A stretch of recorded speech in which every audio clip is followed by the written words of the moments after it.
All right. Thank you guys for coming this evening.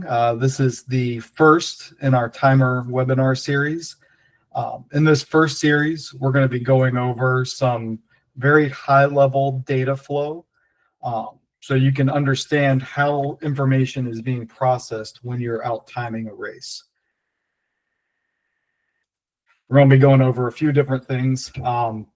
This is just kind of the overarching agenda of why data flow matters, the pipeline, the hardware, the software, failure points, and data recovery. We're just going to be some high-level things here, and then a quick Q&A and a wrap-up.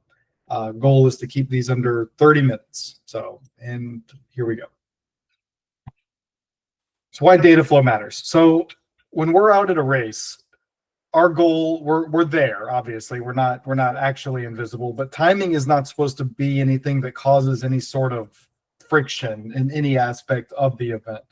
We're out there to provide the results, and ideally the runners, the only way they're going to know who we are is what's on the tent at the finish line. They're not going to know who we are because we screwed up their results. They're not going to know who we are because we didn't have the information right. It's just we're invisible when we're out there. However, there's a lot of stuff happening in the background. Behind the scenes, we have lots of different equipment, lots of different signals, lots of different processes, lots of things happening simultaneously that really make this stuff easy or make this stuff work for us. We go through, going through the actual data flow, we'll go through it in more detail on the next slide, but timing chips get read by ground and side antennas, which then feed data into the reader, which then feeds information into the software that does the scoring and any reporting, and also post the results online for public view. When we're at any point during this entire process, there can be an issue, and there's resolutions to those issues. We've got backups on backups on backups. You know, that's kind of what I've driven into you guys since you all started working with me. We have the data. Ideally we want the data to flow freely, but if we need to, we can step in at any point in this flow and grab information. So the actual pipeline, timing chips. So I encode all of my own timing chips. We have for running events. I have a printer that I print out, that I encode and print the chips on. For the multi-sport, the blue reusable hue tags, I have a little desktop scanner that I scan each of those individually. They all work very similarly, although they're different technologies. When the timing chip passes over, then this is kind of general. When a timing chip passes over a antenna, the energy field that's created by the antenna, that activates the chip. Most of our chips are what they call passive chips. There's no signal coming out of the timing chip. It's actually the antenna that is creating the signal from the chip. So the antenna sends out the signal, the chip, and grabs the chip number from the timing chip. It then takes that and sends it to the reader. The reader processes that signal, decodes the identifier for the chip, and an identifier for a chip could be like A4573664 It's very long, very complicated number. That's then decoded into what we usually see, a bib number, 1001, 1002, and so forth. It sends that chip code in to the software usually via Ethernet. Sometimes we do wireless though with our timing box feed, and the time of day. So the reader handles the time of day, and receiving the signal that the antenna got from the timing chip that it pinged. The software then takes all that data, transfers it into a readable format for us. So that's where we get the unique identifier of A4561B5004 into chip number 1001. At the same time, the software is also handling scoring. So it's taking the time of day that the reader sent over and doing elapsed times, whether it's for each split or for the entire race. Software then takes that information and pushes it up to the cloud for online race results. And that's where we post to Race Roster or Run Signup are the two that we use most. The hardware. So these are the different kinds of timing chips we currently use. We have the standard disposable back of the bib RFID chips. Those are referred to as dog bones. The model we actually use is the Avery Dennison M750 wet inlay dog bone. That's all just a real fancy way of saying it's okay if it gets a little bit wet. It's got a plastic encoding over the top of it. The printed number on it is one that is printed on when I encode the chip through the printer that I have. If you can look it up, it's a Zebra RZ400. It looks like an old ancient printer, and it sounds like an old ancient printer. It's cha-chung, cha-chung, every chip that it prints out. We use these for road races, cross-country meets, some trail events and things like that. Basically, the nice thing about those chips is they're cheap, they're quick to deploy, and they're disposable. So people can just toss them at the end of the race. They don't cause any issue without causing any issues.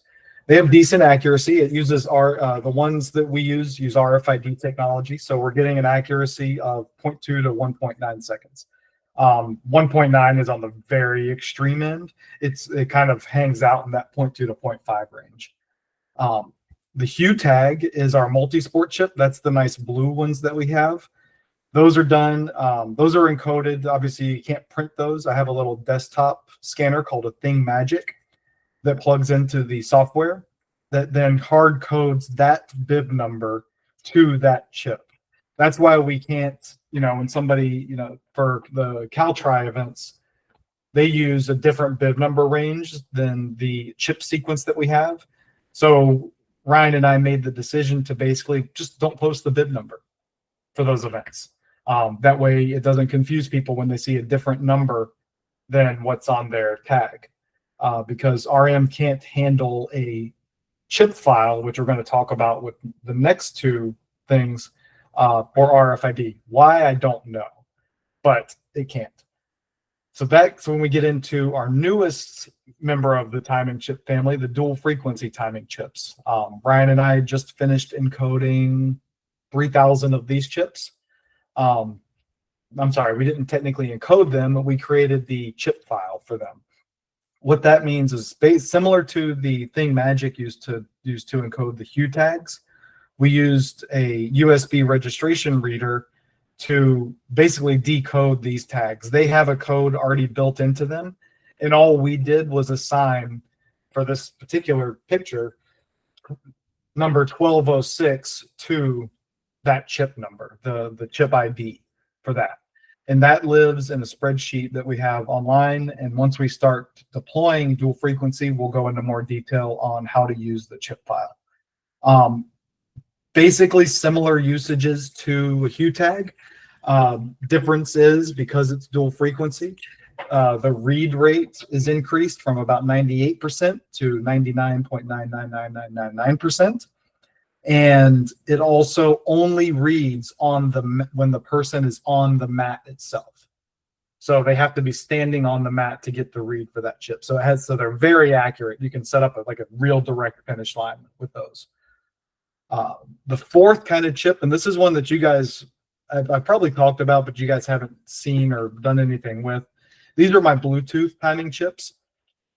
They're very similar to a dual frequency chip where they don't have an encoding like the other tags. They use a chip file, and the chip number for this particular chip is C2429, and that's assigned to a bib number, and we get a file from the race director that says bib number 1001 is C2429, bib number 1002 C blah blah blah, and so forth. These are really good at low density events. I would really like to use these at some of our bigger triathlons. They just can't handle more than about 10 to 15 reads at a time, unlike dual frequency and Hue tags, which can handle tens of thousands of reads at a time. Pretty good accuracy. They do have a battery installed, so these I have to charge them before they're sent out to events.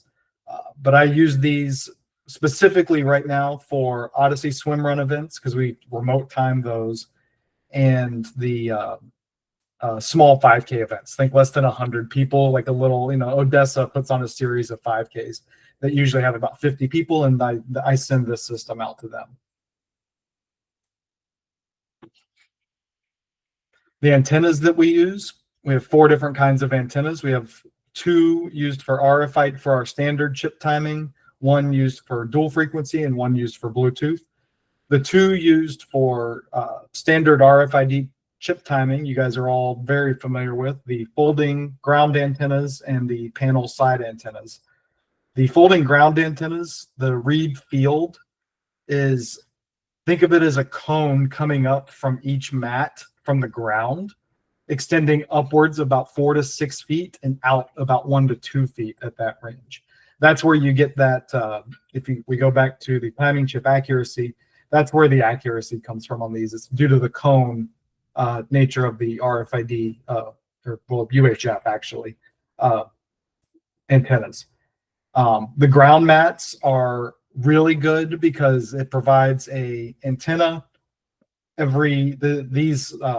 Feebots, the dark blue mats, they have an antenna every other panel. So you get a really good coverage field all the way across a longer line. The side antennas do really good at smaller shoots and smaller events. Where they struggle is when you get a lot of people standing side by side because of the way that the field has to come through people to get to the chip itself. And we know how these chips react to water. The dual frequency antennas, I'm really excited for you guys to get your first look at these. They're basically a roll of carpet.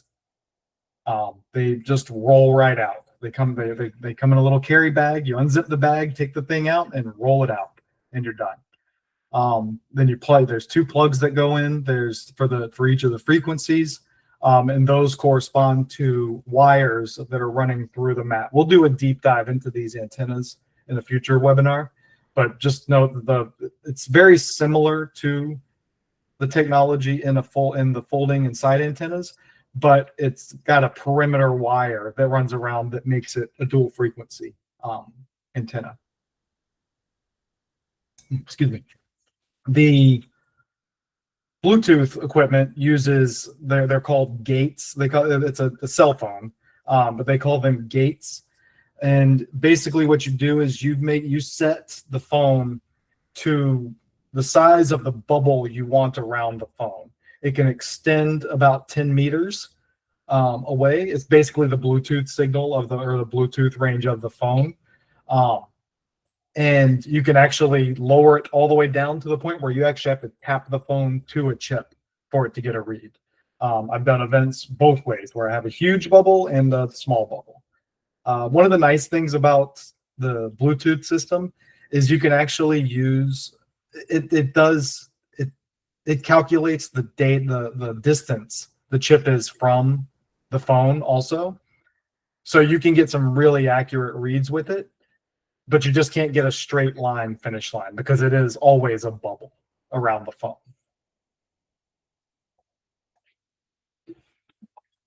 The readers. So we use 3 different kinds of readers. One you guys are very familiar with, the Trident UHF reader. That just has the UHF plugs that plug down into the bottom. The plug on the B and C connectors that plug down into the reader itself. The Trident Hybrid has the same plugs, but also the dual frequency plugs. One of the keys here, and we'll go into more detail when we start deploying this equipment, is these 2 sets of plugs. Can you guys see my mouse? I'm sorry, I didn't even ask. No? Okay. Oh, I can draw. These 2 sets of plugs are the RX lines.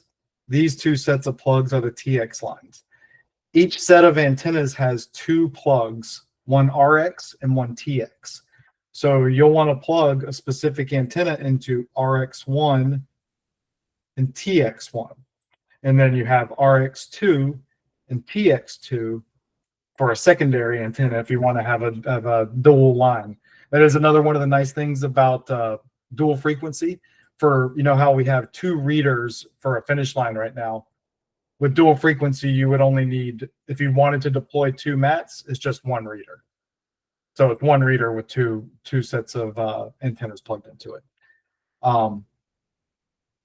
These readers, they all collect signals from the antennas. It just so happens that the gate is also the antenna for the Bluetooth. Attaches the timestamp and then sends it to the software. The gates actually do the calculation on themselves, and then sends the actual time, the elapsed time, to the online results. We're going to do a webinar, a very detailed webinar on the config.ini file. That is the file that drives the Trident. That is the file that's loaded onto the micro SD cards that's installed right here. And I'm sure most of you have dropped a micro SD card in there. The reason that's so critical is because that drives, that even sets the IP address for the reader. So where you type in 192.168.1.101 for a specific reader, that config file is what defines that IP address. So without that SD card and a proper config file loaded on it, you're not even able to connect to the reader, let alone get any reads from it. The software. So I actually use 3 different software, but you guys only ever touch one. RM timing systems. I also use race day scoring, which is a run sign up product, and I use Copernico, which is a timing sense product. Timing Sense recently bought Atlas, so they are integrating it all into their own software. RM, why we chose RM was mostly flexibility and openness. It's a mostly open software. When you're using something like equipment like MyLapse, ChronoTrack, Race Result, you're forced to buy your timing chips from them. So that adds cost, which increases prices for customers. So I wanted to be as inexpensive as possible, while still maintaining margins and still providing a quality service. And this was the software we decided to go with. Data can be pulled from the reader via hardwired connection or wireless connection. There's built into RM is software called a bridge that basically does the conversion of the chip code from the reader into the software, into something that's readable by the software. That's one of the downsides of other software like Race Day Scoring. Race Day Scoring does not have a bridge built into it, which means that to use like a Trident reader, you have to run a secondary piece of software.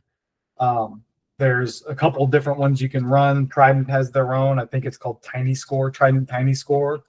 And then RM has it built in. Ryan did a test after we went to a conference on Race Day Scoring at, Texas 10 last year, where he used RM as the bridge to pull the data into Race Day Scoring and scored the race in Race Day Scoring. Copernico, I'm not going to dive into that at all because you guys will probably never touch that.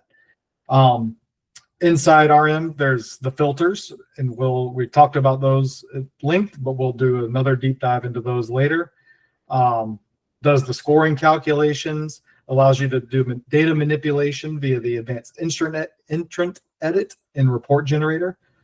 Again, we'll be doing deep dive webinars on those very soon. And then it also sends the data online to results providers, 2 by default, and then you can do standard HTML to have your own results provider if you want as well. RM is built around the database. There's 3 sets of databases that feed everything. The participant database, which when you click view database, that's what you're looking at. The division file and the age group file. All of those 3 things work together to score and upload and push the results in a connected way to an online platform. The participant database holds all the participant data, and you can either import that data via a provider connection, run sign up Race Day Scoring. Bike Reg also has a connection. or through a manual upload. Division files, they hold obviously the race divisions, as well as result column visibility, any splits, and overall placement settings. Age groups is just all that file does the subdividing into various categories. It actually does no other calculation. It just basically says, we're going to have a category of this. And then what you do with it from there is, up to you. For like CalTri events, they don't do age group awards, but we still use the age group file because they want people to see their age group ranking within 5-year age group. So we still use the age group file. We just don't do any placements from it. Failure points. So there's not a lot of ways that you can completely botch timing. Like it's rare. Data is rarely ever completely gone. There's generally, assuming you do some initial basic setup stuff, there's generally a way to recover some or all of the data. How and where that data can be recovered, that's what's really kind of the key here. So the way this chart is set up, I wasn't a big fan of it, but it was the only way I could really show what I wanted to show. So this is the hardware that we just talked about, hardware and software. This is a couple of potential problems, and these are the resolutions on this end. So sorry, hardware, software. You guys can't see my mouse. Potential problems and recovery over here. So for a chip, not encoded properly, damaged, covered, wet, those can cause all kinds of issues. Generally, the things you'll see are the covered and wet, or what we see mostly at events. Damaged, that's generally if somebody has their, folds their bib in half or something like that. Not encoded properly, that's happened to us, I think, twice. Once to a single chip that just didn't read at all. And then another that was not damaged or anything, it just wouldn't read. And then another event where I'm not exactly sure what happened, but my printer somehow got offset and printed a number +1 to what the actual chip was.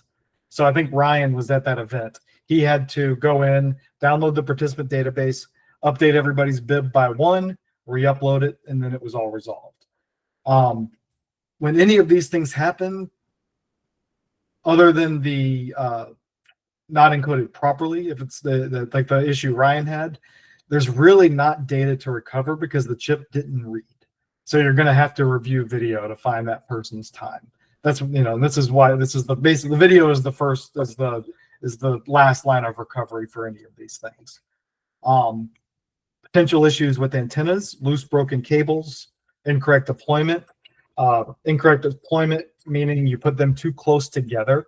So if you don't put the start and finish line 2 to 3 meters apart, or the backup finish line about 2 to 3 meters from the main finish line, you could have some signal interference that causes some issues. Resolutions, check the connections, make sure everything's plugged in.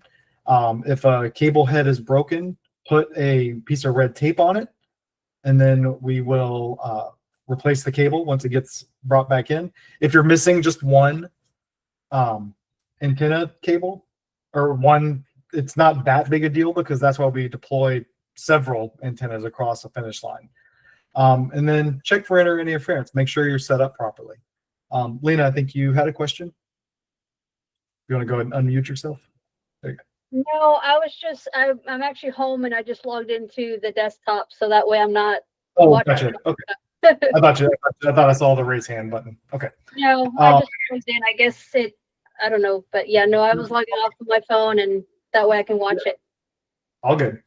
The reader, SD card failure or an actual hardware failure. We've had a hardware failure one time. It happened at multiple events because we weren't tracking things. It started with race Tasha was at, continued with the race Lena was at, and then followed Ryan to California. And then we finally discovered that I finally got the opportunity to have the defective reader in California and was able to finally resolve it. We found out that it was the reader that was the issue at that point. SD card failures. Basically, usually what that means is the SD card just kind of jiggled a little bit loose when you were driving or when you were putting it out. So all you need to do is pop the cover off and reseat the SD card, and that should solve that issue. If you are hardwired to the reader, there may be a problem with your actual data cable. Just replace the cable, and that resolves a lot of issues. If you have a complete hardware failure like we had with reader 105, it's going to require video review. So that was a lot of videos to review for Tasha, Lena, Ryan, and myself for that event. Actually, Ryan got lucky, and it was an event where it didn't really need a start line, so he didn't have to review video. But all the rest of us actually had to like go and watch hours of video to get times. The software. Generally, when I see a problem in software, it's a network or filter issue. You either have a filter set incorrectly or you haven't confirmed that your network is configured properly. If filters are set incorrectly, you're going to need to use the output file, which I do have another webinar scheduled on just the output file, so we'll go in detail on that. Reader connection issues, refreshing your license through the account management can usually resolve a lot of issues, especially when we're going to be deploying some of these new readers. Anybody that has computers is going to make sure you refresh your licenses. And then check your IP address. If it doesn't start with a 192.168.1 at the bottom of RM, you're going to need to reboot your computer because you didn't allow the network to connect before you turn the computer on. So that's those are just some really high level things. Again, once we dive into each one of these, we're gonna go real hard into resolving issues and data and recovering from any issues or mishaps. The different sources for data recovery, these are how we can recover the data and where it can come from. The output file is basically a file that's generated by RM on a daily basis. So every time you turn RM on and you collect a read, it generates an output file for the day, and it just appends to that file for the entire day. So if you time a race in the morning, time another one in the evening, your output file will have both races all on it. That file captures every single read that comes into the software. So filtered data doesn't matter. Every read that comes in, it goes into the output file. You can access the output file through the RM interface. There's a button at the bottom of Quick Edit. So if you're editing a participant, you can search the output file directly for that bit. Or under Utilities, search output file. It'll pull up the entire output file, and you can type in bit numbers, and it'll show you all the different files there. What should the output file be used for? Recovering reads that got filtered by accident. Linda, I think this happened to you and Tasha at Tina's triathlon, whichever one it was, Pomona, where you guys had to go recover some filtered reads, fixing any captured times, assigning split times for anything that came in that maybe didn't get assigned properly. And then one of the cool things and one of the features we're going to go over when I do the deep dive on the output file, you can actually replay an entire race from an output file. You can just just load the output file into a blank blank RM database, hit the replay button on the output file, and you'll actually get to watch all the stuff come in on the screen and everything live, like you're watching the race happen really fast in front of you. The next source of data recovery is the RM API. It's the web-based access to any data that's sent through the API. So the readers that we have connected with the white modems, that sends all that data up to the RM API. Any reader that's hardwired, as long as there's an internet connection connected to that network that the reader is on, it'll send it to we have them all set up to send to the RM API. So each individual reader is listed online in the RM API for every event that we've ever timed. So we can pull any data we want. From there, you can view the output, the online storage for races, all the output files from any timing box feed readers, and access point data for where your readers are located on the course. I have another webinar that's scheduled just for this, so that's going to be a theme for some of these high level webinars, is deep dives into all this stuff later. Where you can find it, it's linked in the menu bar on all the timing computers. It's just right up there at the top. Just click it and the password saved, you can log right in. What should you use this for? Loading online storage when you're setting up a race. Saving online storage after an event. Now, you may not actually go to the API, but you're accessing the API when you save that stuff and when you access that stuff. And then to pull any output files from readers. And there's a really cool replay function for each individual feed as well. So just like with the main output file, you can do an individual reader replay directly from the API. And it just kind of feeds into the computer and you can watch it come in. The final data recovery source is the SD card that's in the reader. That little SD card that stores the config.ini file we just talked about also stores every read that comes into the reader. And the cool thing about RM having a bridge built into it is it can actually access that data and pull it in directly. Whenever we plug the readers in with the micro USB port, that's what we're doing. We're pulling in the raw data from that SD card. You can either access it through the micro USB cable or by removing the SD card and using a little card reader. We've got, these should be in everybody's pack. So it's just a little micro SD card reader and it should be in everybody's backpack. What do you use the SD card? Recover reads during any lost hardware connection. So if you lost connection to the reader at any point, you can pull the reads from there, or to remove previous reads, because that's actually one of the really important things too, is keeping those cards clean, because those SD cards will keep the data for as long as it stays on there. And if I time a race this weekend that has similar bib numbers and another race the next weekend that has similar bib numbers, and then I go try to import that data from that SD card, it's going to be all over the place because the reads are going to be mixed up and you're not going to be able to decode which ones are from where unless you know what the actual encoding means, which you guys don't. I do, but only through spreadsheet that Trident shared with me. So yeah, it's not, we need to make sure we keep those cleared out. So that's it. That's understanding data flow. There's a lot of information. There's a lot of stuff. We're going to be going into a lot more detail on this stuff. These are just kind of a list of the upcoming webinars that we're going to have. Ryan's going to lead one on phrasing and event communication. And then there's going to be quick, boom, probably 3 weeks in a row. We're going to start hitting some of these other ones. The config.ini file, understanding the reader itself, and deep dive on the division file. And I think Ryan set a date for the phrasing one, so he can go ahead and announce that if he wants.